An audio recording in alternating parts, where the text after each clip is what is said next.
It's a real life movie. Goat. Even though I killed many goats, but after seeing the goat, నేను ఎప్పుడు ఇన్ని మేకల్ని చంపేశాను కానీ ఎప్పుడు నేను ఏడవలేదు కానీ first time when I watching the goat movie, definitely I got a feel.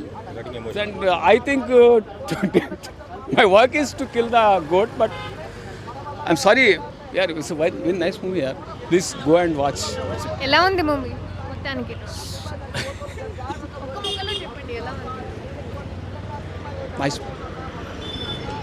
Emotional అవుతున్నారు అంతగా? Go and watch the movie. I can't say anything because it's a goat. Thank you. దుబాయ్లకి బయట కంట్రీలకి వెళ్ళి సంపాదించుకోవాలి ప్రతి ఒక్కరు కూడా ఈ సినిమా చూడండి, తెలుసుకోండి. గంజి తాగైనా పస్తుండైనా సరే మన దేశంలో మన ఇంట్లో మన వాళ్ళ మధ్యన చచ్చిపోతే అంతే హ్యాపీ. బయట దేశాలు మాత్రం పోవద్దు అంతే. సూపర్ అన్న. Thank you. The GOAT film చూసిన మూవీ మాత్రము ఒక మాస్టర్ పీస్ అనుకోవాలి. ఎందుకంటే మన ఇండియన్ ఫిలిమ్స్లో ఏమంటారు ఇంతకుముందు వచ్చిన మన ఇప్పుడు హాలీవుడ్ దాంట్లో చూసి ఎట్లయితే మనం ఎంటర్టైనర్ ఫీల్ అవుతాము, మన సౌత్ ఇండియాలో ఇంత మంచి ఫిలిం తీయడం అసలు గ్రేట్. పృథ్వీరాజ్ గారికి హ్యాట్స్ ఆఫ్. ఆయన బాడీ పరంగా తగ్గడము, మళ్ళీ ఆ ఎడార్లో తీయడము ఒక డిఫరెంట్ ఎక్స్పీరియన్స్ అనిపించింది నాకు. ఏఆర్ రెహమాన్ గారు మ్యూజిక్ మాత్రము అసలు వేరే లెవెల్ ఉంది. అది సాంగ్స్ బ్యాక్గ్రౌండ్లో వస్తుంటాయి, అది అసలు గూస్ బంప్స్ వస్తుంటాయి ఆ సాంగ్స్కి అయితే. ఓవరాల్ నాకు అమలాపాల్ గారు యాక్టింగ్ అయినా సరే, మన పృథ్వీరాజ్ గారు యాక్టింగ్, మళ్ళీ ఇంకో 2 క్యారెక్టర్స్ ఉంటుంది. ఒక ఆఫ్రికన్ అని చెప్పేసి ఇంకొక వాళ్ళ తమ్ముడు క్యారెక్టర్ ఉంటుంది పృథ్వీరాజ్ గారిది. నాకైతే కంట్లకే నీళ్ళు వచ్చేసినాయి అంతుంది మూవీ అయితే. మూవీ మాత్రం చాలా బాగుంది. ఇది ఒక ఆర్టిస్టిక్ ఫిలిం, నాకైతే చాలా నచ్చింది. కంపల్సరీ థియేటర్లోనే ఎక్స్పీరియన్స్ పొందాలి. ఎందుకంటే మామూలుగా ఓటీటీకి వచ్చినాక చూద్దామని చెప్పేసి వెయిట్ చేస్తే వేస్ట్ అయితే టైము. థియేటర్కి ఒకసారి వచ్చి చూస్తే అది చాలా మంచి ఎంటర్టైన్మెంట్ ఫీల్ అవుతారు. ప్లస్ ఒక డిఫరెంట్ ఎక్స్పీరియన్స్ పొందుతారు. ఒక డిఫరెంట్ వరల్డ్కి వెళ్ళిపోతాం మనం. హీరో యాక్టింగ్ ఎలా ఉంది? చాలా కష్టపడ్డారు. చాలా స్క్రీన్ పైన తెలుస్తుంది. పృథ్వీరాజ్ గారికి హ్యాట్స్ ఆఫ్. ఆయన ఏమంటారు ఆ మూవీకి ఎంత ఆయన నాకు తెలిసి ఆయన లైఫ్ ఇచ్చేసి అంత బాగా చేసిన ఎక్స్పీరియన్స్ చాలా బాగుంది. డైట్ మెయింటైన్ చేయడం, మళ్ళీ ఇంకోటి అక్కడ తినకుండా ఉండి ఎట్లయితారు మనుషులు ఆ ఫేస్లో కూడా తెలిసిపోతుంది ఆయన డైట్ మెయింటైన్ చేసి ఎంత కష్టపడ్డాడో. చాలా బాగుంది మూవీ అయితే. కంపల్సరీ థియేటర్లో వెళ్ళి వాచ్ చేయండి. ద గుడ్ ఫిలిము చాలా మంచిగా ఉంది. ఒక హాలీవుడ్ రేంజ్ అంటున్నారు. మన south Indian film already Hollywood range film తీస్తున్నాయి. మన గామి చూసినాం, ఇప్పుడు గోడ్ చూసినాము. ఇలాంటి డిఫరెంట్ ఫిలిమ్స్ ఇంకా రావాలని కోరుకుంటున్నాం. Rating 4 thank you. నిజంగా చాలా అంటే చాలా బాగా ఎమోషన్ అయిపోయినాం. అంటే ఇలా జరిగిందా, ఇంత దారుణాలు అయ్యాయా అని అయితే నాకు అనిపించింది. నిజంగా అంటే కుర్రాళ్ళందరికీ చెప్తున్నా, ఇంటర్వెల్ ముందు ఒక సాంగ్ ఉంటుంది, అమలాపాల్తో చేస్తారు చూడండి. ఆ సాంగ్కి మీరు వేరే లెవెల్ పిచ్చెక్కిపోతారు. కానీ సినిమా స్టార్టింగ్ నుంచి ఎండింగ్ వరకు మీరు బాధ అయితే పడతారండి నిజంగా. అంటే ఇప్పుడున్న వాళ్ళు కూడా ఇక్కడ గల్ఫ్కి పోతున్నాం, సౌదీకి, మక్కాకి, ఖతర్కి, వీళ్ళందరూ పోయి జాబులు అవన్నీ చేస్తారు. అక్కడ మంచిగా ఉంటుంది లైఫ్, చాలా డబ్బులు వస్తాయి అదంతా అనుకుంటారు కదా. అదంతా ఒక భ్రమ అంతే అనేది నాకు సినిమా చూడడం వల్ల అనిపించింది. నాకు నిజంగా సినిమా అంటే ఇష్టం, సినిమా అంటే కష్టం, సినిమానే లైఫ్ అనుకుంటూ నిజంగా చేసి చూడడం పృథ్వీ సార్. హీరో అంటే హీరో సార్. నిజంగా అంటే అతను నటించాడు, యాక్ట్ చేశాడు అని అయితే నేను చెప్పాను, నిజంగా జీవించేశాడు అని మాత్రం నాకు అనిపించింది. నిజంగా అంటే అతన్ని సలార్లో చూస్తుంటారు తెలుగు వాళ్ళందరూ, సలార్ కాదు ఈ సినిమా చూడండి. నిజంగా అతనికి పెద్ద ఫ్యాన్ అవుతారు. అతని యాక్టింగ్కి ఎన్ని అవార్డ్స్ వచ్చినా కానీ తక్కువే ఉంటాయండి. నిజంగా మీ కళ్ళలో తెలుస్తుంది నాకు అంటే నిజంగా ఎమోషన్ అయిపోయినా, నిజంగా ఫీల్ అవుతాం. ప్రతి ఒక్కరు కూర్చున్నారు, ప్రతి ఒక్కరు అంటే వాటర్కి బాధపడుతూ. నేను చెప్తా స్టోరీ ఏముండదండి, మొత్తం చుట్టుపక్కలంతా ఎడారి ఉంటుంది. ఎడారిలో కూడా అంటే అతను ఎటు వెళ్తాడు, ఎందుకు వెళ్తాడు, ఎవరి కోసం వెళ్తాడు అనేది మొత్తం స్టోరీ అనమాట. అంతే. తన క్యారెక్టరైజేషన్ తను చెప్తున్నా కదా, తన క్యారెక్టర్లో మొత్తం ఇన్వాల్వ్ అయిపోయాడు. స్టార్టింగ్ నుంచి బిగినింగ్ వరకు ఎండింగ్ వరకు మొత్తం ఇన్వాల్వ్ అయిపోయి నిజంగా అతను యాక్టింగ్ అని చెప్పట్టు నేను జీవించేశాడు. నిజంగా అతను అంటే తను ఎక్స్పీరియన్స్ అయ్యి తను చేసినట్లు అలా అయితే అనిపించింది నాకు. నిజంగా ఎక్స్పెరిమెంటల్ మూవీయే, ఈ పక్క సక్సెస్ అయిందండి. ప్రతి ఒక్కరు నేను ఫైనల్గా ఒకరు చెప్తున్నా, ఈ సినిమాని ఎలాంటి చూడాలంటే పిల్లలు, పెద్దోళ్ళు, పెళ్ళికానో, లవర్లేనో, బ్రేకప్ అయిన ఆఖరికి ముసలోళ్ళు కూడా ప్రతి ఒక్కరు వెళ్ళి సినిమా చూడండి. మీరు అందరు పక్కా ఎంజాయ్ చేస్తారు. అంటే ఇప్పుడున్న జనరేషన్కి ఎలా కావాలంటే మూవీలో లవ్ ఉండాలి, రొమాన్స్ ఉండాలి, కామెడీ ఉండాలి, ఎంటర్టైన్మెంట్ ఉండాలి, ఫైటింగ్ ఉండాలి, మ్యూజిక్ ఉండాలి, ఇవన్నీ ఉండాలంటారు. ఇవన్నీ కాదు, ఒక మంచి కాన్సెప్ట్ ఉంటే ఏదైనా సినిమా ఆడుతుంది అన్న దానికి ఈ సినిమా ఎగ్జాంపుల్ అండి. తెలుగు ఆడియన్సే కాదు, ప్రతి ఆల్ ఇండియా అన్న పాన్ ఇండియా సినిమా అయితే చెప్పచ్చు. ప్రతి ఒక్కరు ఫారెన్ అలా అంతా అనుకుంటారు కదా, వాళ్ళందరూ. సో చెప్పేది ఏంటంటే ఫస్ట్ ఈ సినిమా చూడండి, మీ అందరికి నచ్చుతుంది. Thank you. మ్యూజిక్ కూడా బాగుందన్న, మ్యూజిక్ కానీ అంత డైరెక్షన్ కానీ స్క్రీన్ ప్లే కానీ అంతా బాగుంది. ఫ్రెండ్స్ క్యారెక్టర్స్ ఇద్దరు చేసిరు. ఆ ఫ్రెండ్స్ క్యారెక్టర్స్ కూడా వాళ్ళు కూడా చాలా బాగా యాక్ట్ చేశారండి, చాలా బాగున్నాయి. అన్న రేటింగ్ అంటారా, నేను నిజంగా చెప్తున్నా కదా, అసలు ఇది రేటింగ్ ఇచ్చే సినిమానే కాదన్న. మనం ఎవరన్నా రేటింగ్ ఇవ్వడానికి ఇలాంటి పెద్ద పెద్ద సినిమాలకి రేటింగ్ ఇవ్వద్దు, సినిమా చూడాలన్న, అంతే. థ్యాంక్ యూ అన్న. గోట్ లైఫ్ మూవీ చూసినా చాలా బాగుంది. అంటే ఒక డిఫరెంట్ స్టోరీ. నిజంగా ఇప్పుడు ఈ మధ్య కాలంలో చాలా మంది వీసా వల్ల ఎన్ని ప్రాబ్లమ్స్ అవుతారు, అవుట్ ఆఫ్ కంట్రీకి వెళ్ళినప్పుడు ఎలాంటి ఇబ్బందులు పడుతున్నాయి మాత్రం క్లియర్గా చూపించారు. నిజంగా చాలా మంది ఏంటంటే వేరే వాళ్ళ వీసా మీద, సపోర్ట్ వీసా మీద వెళ్ళడం, అక్కడ పడే స్ట్రగుల్స్ కానీ, మధ్యలో బ్రోకర్స్ కానీ, జాబ్స్ వల్ల కానీ ఎవ్రీథింగ్ పర్ఫెక్ట్గా చూపించారు. చాలా అంటే చాలా బాగుంది. అలాగే మన పృథ్వీరాజ్ యాక్టింగ్ అయితే అల్టిమేటెడ్ భయ్య. నిజంగా ఇక్కడ నుంచి ఇండియా నుంచి వెళ్ళిన వాళ్ళు కూడా చాలా మంది ఎన్ని ఇబ్బందులు పడుతున్నారు, అక్కడ నుంచి మళ్ళీ ఇండియాకి రాని ఎన్ని కష్టాలు పడుతున్నాయి మాత్రం క్లియర్గా చూపించారు. చాలా మంది పోయేటప్పుడు ఎలాగైనా ఈజీగా వెళ్తారు, వచ్చేటప్పుడు మన చేతిలో ఉండేది, అది మాత్రం క్లియర్గా చూపించారు. బ్యాక్గ్రౌండ్ మ్యూజిక్ కానీ, ఆర్ఆర్ కానీ, సాంగ్స్ కానీ ఎవ్రీథింగ్ చాలా బాగున్నాయి భయ్య. నిజంగా అక్కడికి వెళ్ళిన వాళ్ళు మన లైఫ్లో మళ్ళీ ఇండియాకి వస్తామనే ఆలోచన అనేది కూడా ఉండదు. అలాంటి ఇబ్బందుల్లో, అలాంటి స్ట్రగుల్స్లో మనోడు ఇండియాకి రావడం ఎలా అనేది మాత్రం క్లియర్గా చూపించి చాలా బాగుంది. వండర్ఫుల్ మేకింగ్, అసలు కెమెరామ్యాన్ అయితే వండర్ఫుల్గా చూపించారు. అలాగే బ్యాక్గ్రౌండ్ మ్యూజిక్ కానీ, ఆర్ఆర్ కానీ ఇలా చెప్పుకుంటే పోతే చాలా ఉంది భయ్య. నిజంగా అమలాపాల్ యాక్టింగ్ అని నిజంగా ఒక ప్రేమ కోసం ఎంత దూరం వెళ్ళినా కూడా మళ్ళీ రావాలనేది ఒక ఆలోచన మాత్రం చాలా బాగుంది. అసలు ఒక రియల్ కంటెంట్, ఒక రియల్ ఆఫ్ హీరో, రియల్ చాలా బాగుంది. ప్రతి ఒక్కరు చూడాలి. నిజంగా ఇండియా నుంచి దుబాయ్ వెళ్ళే వాళ్ళు కానీ, అవుట్ ఆఫ్ కంట్రీ ఎక్కడికి వెళ్ళినా కూడా ఒక వీసా అనేది పర్ఫెక్ట్గా మన మీద ఉందా, వేరే వాళ్ళ మీద డిపెండ్ అయి ఉందా అనేది మాత్రం చాలా జాగ్రత్తగా చూసుకొని వెళ్ళాలి. లేకపోతే అక్కడికి వెళ్ళాక మనం పడే స్ట్రగుల్స్ కానీ, అక్కడ ఉండే బ్రోకర్స్ కానీ, అదంతా చాలా ఉంటుంది. నిజంగా ప్రతి ఒక్కరు చూడాల్సిన విషయం. ఈ సినిమా చూసి ఇంకా 10 మందికి చెప్తారు భయ్య ఎలా ఉండాలి ఏంటి అనేది. చాలా బాగుంది, నాకైతే బాగా నచ్చింది భయ్య. సూపర్ అన్న. గోట్ లైఫ్ నిజంగా అంటే విదేశాలకు వెళ్తే ఎన్ని కష్టాలు ఉంటాయి. మనం అనుకుంటాం అరే మనోడు దుబాయ్ పోతున్నాడు, మనోడు సౌదీ పోతున్నాడు, మనోడు అమెరికా పోతున్నాడు అంటాం. కానీ అడిగి పోయినాక నిజంగా కొంతమంది అక్కడ ఎంతైనా లోకల్ అనుకున్నంత పవర్ బయట అనుకుంటుంది భయ. మనం ఈ ఊరు నుంచి వేరే ఊరికి వెళ్తే ఎవడైనా మనకి వాల్యూ ఇస్తాడు. సో మనం కూడా వేరే దేశానికి వెళ్ళినప్పుడు మనకు అదంటూ ఉండదు. కాబట్టి ఈ వేరే దేశాలకు వెళ్ళి కష్టాలు వద్దు, ఈ బాధలు వద్దు.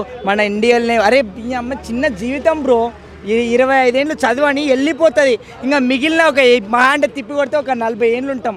ఆ 40 ఏళ్ళులా 20 ఏళ్ళు వేరే దేశానికి వెళ్ళి పైసలు సంపాదించాలి, అవి ఇవి.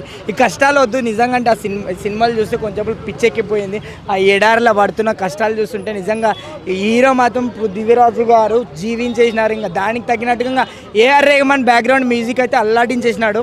ఆ బ్యాక్గ్రౌండ్ మ్యూజిక్ తోటే గుజ్బంస్ వస్తాయి. నేను ఎన్నో సినిమాలు చూసినా కానీ ఈ సినిమాలో మాత్రం అసలు అరుపుల్లా గిరుపుల్లా సైలెంట్, మొత్తం థియేటర్ మొత్తం సైలెంట్. ఇంత చూసే కొద్దీ అరే నెక్స్ట్ టైం జరుగుతుంది, ఏం కష్టం అని నీళ్ళు కూడా దొరకవు బాయ్. ఈ అమ్మాయి ఎడార్లా వాడేస్తారు, ఎవడో తీసుకుపోయి ఎక్కడెక్కడో వాడేసి ఇబ్బందులు, ఈ కష్టాలు, ఈ బాధలు వద్దు. మన చోట మనం ఏ కంట్రీ వాడైనా ఆ కంట్రీలో ప్రశాంతంగా బ్రతకొచ్చు అనేది అయితే మంచిగా అయితే నాకైతే అనిపించింది. యాక్టింగ్ జీవించేసినాడు బ్రో. ఆ బ్యాక్గ్రౌండ్ మ్యూజిక్ కానీ ఇంకొకడు ఆఫ్రికోడు కూడా మస్తు చేసిండు. ఆడు సోమాలియన్లోనే మాట్లాడుతున్నాడు, మస్తు యాక్టింగ్ చేసేసిండు, జీవించేసినాడు. సినిమా చాలా బాగుంది. అన్నిటికంటే వేరే కంట్రీస్ ఎవరైతే వెళ్తుంటారో అట్లాంటి వాళ్ళు ఖచ్చితంగా చూడాలి.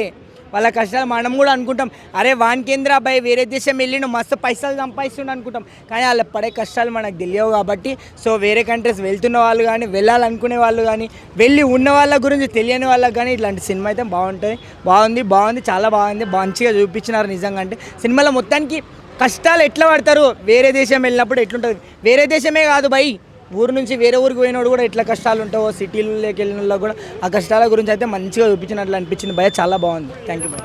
ద గోట్ లైఫ్ మూవీ అయితే చాలా బాగుందండి. ఎక్స్పెషల్ చెప్పాలంటే స్టోరీ లైన్ అయితే ఎక్సలెంట్గా ఉంది. అండ్ హీరో యాక్టింగ్ అయితే నెక్స్ట్ లెవెల్లో ఉంది నిజంగా. మూవీ ఎక్స్పెరిమెంటల్ మూవీ అనుకోవచ్చు 100%. ఎందుకంటే కొంతమంది మిడిల్ ఈస్ట్ కంట్రీస్కి వెళ్ళి వాళ్ళ పడి ఇబ్బందులు ఎలా ఉంటే, వాళ్ళ టార్చర్ ఎలా ఉంటుంది, అక్కడ చాలా పెయిన్ఫుల్ లైఫ్ ఉంటుంది. ఈ మూవీ చూసిన ప్రతి ఒక్కరు కూడా గల్ఫ్ కంట్రీస్ వెళ్ళి భయపడతారన్నమాట. సో అంటే అవుట్ ఆఫ్ కంట్రీకి వెళ్ళి మంచిగా రిచ్గా వస్తారనుకుంటారు, కానీ అక్కడ వేరే విధంగా ఉంటుందని చెప్పి చూపించాడు డైరెక్టర్. క్యారెక్టరైజేషన్ సూపర్గా ఉంది బ్రో, నిజంగా ఎక్సలెంట్గా ఉంది. యాక్టింగ్ అయితే నెక్స్ట్ లెవెల్ అనమాట, హీరో యాక్టింగ్. సో డైరెక్షన్ కూడా చాలా బాగుంది, స్క్రీన్ ప్లే అండ్ టేకింగ్ కూడా చాలా బాగుంది.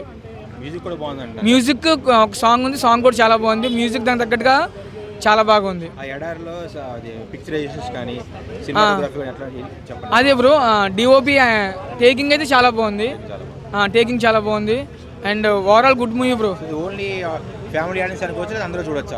ప్రతి ఒక్కరూ చూడవచ్చు. మంచి మెసేజ్ ఓరియంటెడ్ మూవీ. ఎందుకంటే చాలామంది పూర్ పీపుల్ ఏం చేస్తారంటే మిడిల్ ఈస్ట్ కంట్రీస్కి వెళ్ళి ఏదో రకంగా సెటిల్ అవుతూ ఉంటారు. కానీ అక్కడ లైఫ్ ఎలా ఉంటుంది, పెయిన్ఫుల్ లైఫ్ ఎంత కష్టంగా ఉంటుంది, వాళ్ళు పెట్టే టార్చర్ ఎలా ఉంటుందని బాగా చూపించాడు. This is the real life. Message కూడా ఉందంటారు మూవీ. మంచి మెసేజ్ ఓరియంటెడ్ మూవీ. 100% వస్తుంది.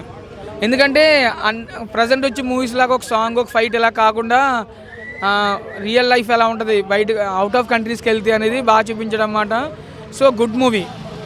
అవుట్ ఆఫ్ 5 ఎంత ఇస్తాను రేటింగ్? 4 బ్రో. గోట్ లైఫ్ అంటే గోట్ లైఫ్ అని ఎందుకు పెట్టారు మేము అంటే ట్రైలర్ అవి చూసినప్పుడు ఏంట్రా ఇది ఒక పల్లెటూరి వాతావరణంలో తీస్తారనుకుంటే ఇలా ఎడారిలో ఉంది అనే ఫీలింగ్ నాకు వచ్చింది. బట్ ఇది కొన్ని వందల మంది జీవితం. సినిమా చూస్తున్నంతసేపు నేను మా పేరెంట్స్ కావచ్చు, వాళ్ళ ముందు తరాలు ఉంటాయి కదా 90s, ఆ టైంలో బతకడానికి ఏదీ లేక మాకున్న పల్లెటూరు పరిసరాల్లో వ్యవసాయం చేసుకున్న పురుగుల మందే తాగి తావాలి, ఏదో బయటికి వెళ్ళిపోతే నాలుగు డబ్బులు వస్తాయి, పిల్లల భవిష్యత్తు బాగుంటుంది అని ఆలోచించి ఇక్కడ నుంచి అక్కడికి వెళ్ళి అక్కడ మోసపోయి వాళ్ళు పడే కష్టాలు అంటే మా రియల్ లైఫ్లో నిజంగా ఇలా చాలా జరిగాయి. చాలామంది ఏదో డబ్బులు వద్దామని వెళ్ళి శవమై తిరిగి వచ్చిన వాళ్ళు కూడా చాలామంది ఉన్నారు. నాకైతే ఆ వేలో ఒక సినిమా కాకుండా ఒక రియల్ లైఫ్లో ఆలోచిస్తే మాత్రం నాకు చాలా బాగా అనిపించింది. ఎందుకంటే ఉన్నట్టు చాలా బాగా చూపించారు. అసలు నీళ్లు లేక చచ్చిపోవడం అనేది, వాళ్ళు అసలు వాష్రూమ్కి వెళ్తే వాటర్ యూజ్ చేయకపోవడం, స్నానం చేయకపోవడం, అలా అంటే బతుకుతున్నావా చచ్చావా అని కూడా తెలియకుండా బతకడం అనేది చాలా దారుణం. నిజంగా అరబ్ కంట్రీల్లో అలాగే జరుగుతుంది.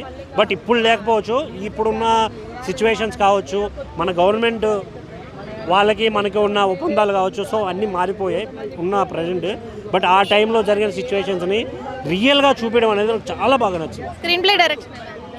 స్క్రీన్ ప్లే డైరెక్షన్ కావచ్చు అన్నీ చాలా బాగున్నాయి. బట్ సినిమా లవర్స్ ఏం ఎక్స్పెక్ట్ చేస్తారంటే సినిమా నుంచి ఎంటర్టైన్మెంట్ ఆర్ రొమాన్స్ లేకుంటే ఫైట్స్ ఇవన్నీ ఎక్స్పెక్ట్ చేస్తారు, యూత్ కావచ్చు ఎవరైనా కావచ్చు. బట్ ఈ సినిమాని మాత్రం ఒక రియల్ స్టోరీలా తీయడం జరిగింది. ఫస్ట్ హాఫ్ బోర్ కొట్టేసింది, చాలా అంటే చాలా బోర్ అనిపిస్తుంది. కానీ ఎప్పుడైతే సెకండ్ హాఫ్ స్టార్ట్ అవుతుందో అక్కడ నుంచి హార్ట్కి టచ్ అయ్యే సీన్స్ వస్తాయి. వాళ్ళు చేశారండి, ఒక 3 క్యారెక్టర్లు ఉంటాయి పృథ్వీరాజ్ గారితో పాటు ఇంకో 2 క్యారెక్టర్లు. ఏం యాక్టింగ్, చాలా పీక్స్ అనిపించింది నాకు. వాళ్ళ ఫేస్ కనిపెడుతుంది, కొందరు ఎంత మేకప్ చేసినా తెలిసిపోతుంది కదా, బట్ వాళ్ళు యాక్ట్ చేస్తుంటే ఇంత న్యాచురల్గా ఎలా చేయగలిగారు వాళ్ళు అనిపించిందండి. ఎందుకంటే ఒక వ్యక్తి నియర్లీ 100 కేజీస్ ఉన్న వ్యక్తి తిప్పి కొడితే 30-40 కేజీస్కి రావడం అనేది అంత చిన్న విషయం కాదు. 3 months వరకు వాటర్ మాత్రమే తాగారు. వాటర్ కూడా లేకపోవడం, ఫుడ్ లేకపోవడం, ఇలా అవి చూపించడం అయితే నాకు చాలా అంటే చాలా హార్ట్ టచింగ్ అనిపిస్తుంది. పృథ్వీరాజ్ గారి క్యారెక్టర్ ఉంటుందండి, అసలు వేరే అనిపించింది, వేరే అంటే వేరే. అసలు వావ్ ఏం యాక్టింగ్ రా బాబు అనిపించింది నాకైతే. బట్ సినిమా లవర్స్ అందరూ చూడండి, ఇది మీరు అనుకున్నట్టు వచ్చి ఏదో క్లాప్స్ కొట్టి వెళ్ళిపోయే సినిమా అయితే కాదు, కొన్ని వందల మంది జీవితం. సో దయచేసి సినిమా చూడండి, ఇలాంటి సినిమాలు కూడా సపోర్ట్ చేయండి. Thank you. రేటింగ్ ఇచ్చే అంత సినిమా కాదండి ఇది, ఎందుకంటే ఇది ఒక ట్రూ స్టోరీ కాబట్టి we cannot decide that rating. Thank you.